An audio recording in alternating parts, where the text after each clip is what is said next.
Alrighty, so this is part 2 of the glitter stem wine glass tutorial. As you can see here, I'm being very light and gentle with applying epoxy. Uh, Before I applied my epoxy, I basically sat it in front of the heater and hit it with the heat gun.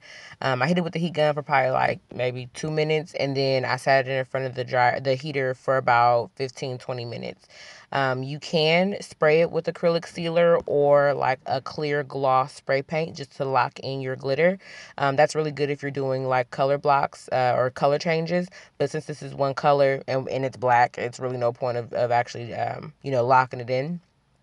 So, as you can see, I'm also focusing on the beveled edge of the wine glass so that I can make sure that that part is really full with epoxy. And I can actually make sure I do this. The goal again is one coat of epoxy. Okay, again, we're doing the same process, working from the bottom to the top. I'm not just, it's not like a tumbler where you could just pour the epoxy and just start swiveling your finger. No, you want to make sure that you put enough on there so that it doesn't get absorbed. The glitter doesn't get, the epoxy doesn't get absorbed by the glitter.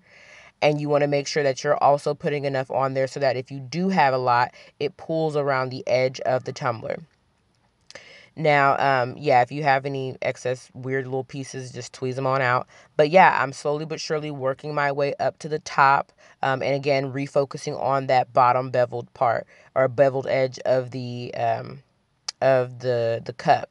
Now, you'll also notice that my cup is turning at some sort of an angle. It's not straight and it's not completely parallel to my base or to my table. And that's because epoxy is self-leveling, and because epoxy is self-leveling, it tries to find like the center point of gravity, and it tends to lead or it tries to actually level itself out based on the center point of gravity. Well, we don't want it to do that because it'll actually make the edge or the rim of the cup pretty crunchy, and that of course defeats the purpose of the tutorial. So you'll notice this is actually done on the spinet. And on the spinet, I basically just pulled the cup to make it kind of hang a little bit off of the spinet. And I opened it wide enough so that way it's not falling off when I do apply the epoxy or when I do put some weight to it. But yeah, just be very delicate, be very patient. This is a very patient process. I do have two spinners for this reason, because I want to be able to actually get one done and that's it. One done and then move on to the next one and things like that, or at least have two spinning at a time. Also, my cups actually work really well on my original rig because my original rig is kind of wonky. So when it does have heavy things on it, it does tend to lean and lean down, and that's how I was actually able to accomplish the one coat epoxy method, if you will. But like I said, you can always, if you're using the spinet, you can always angle your cup so that it actually spins at an angle. And I'll also post my picture.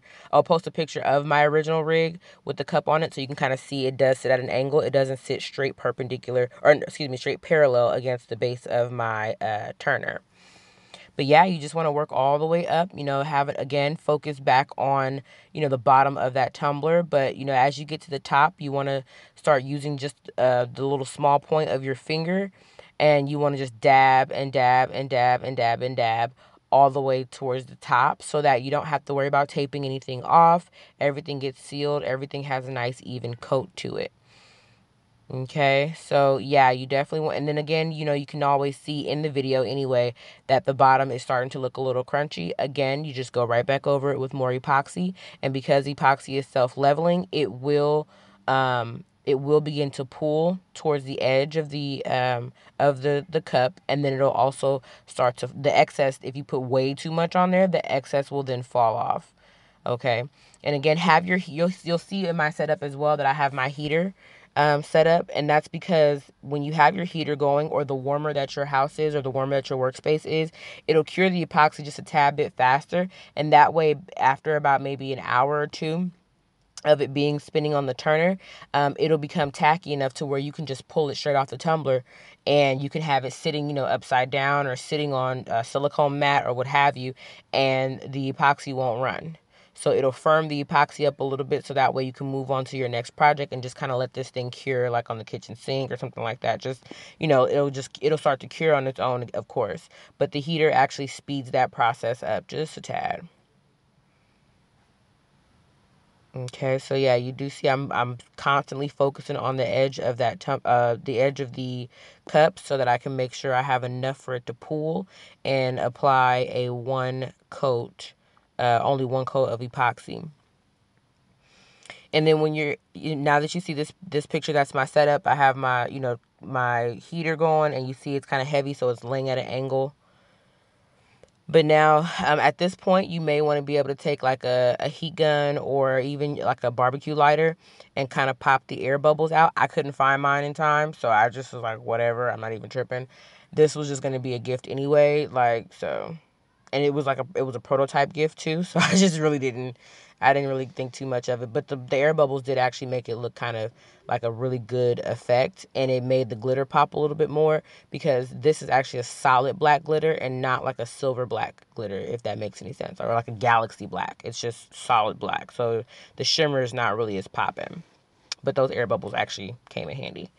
But yeah, so you'll definitely see here, again, I'm still focusing on that edge to make sure I put enough on there, so that I don't have to worry about doing a second coat. But yeah, you'll see it's just spinning. It's spinning at an angle. Again, pull your cup towards the edge to kind of have it hang off, so that, the center of gravity can allow the epoxy to pool around the edge of the cup.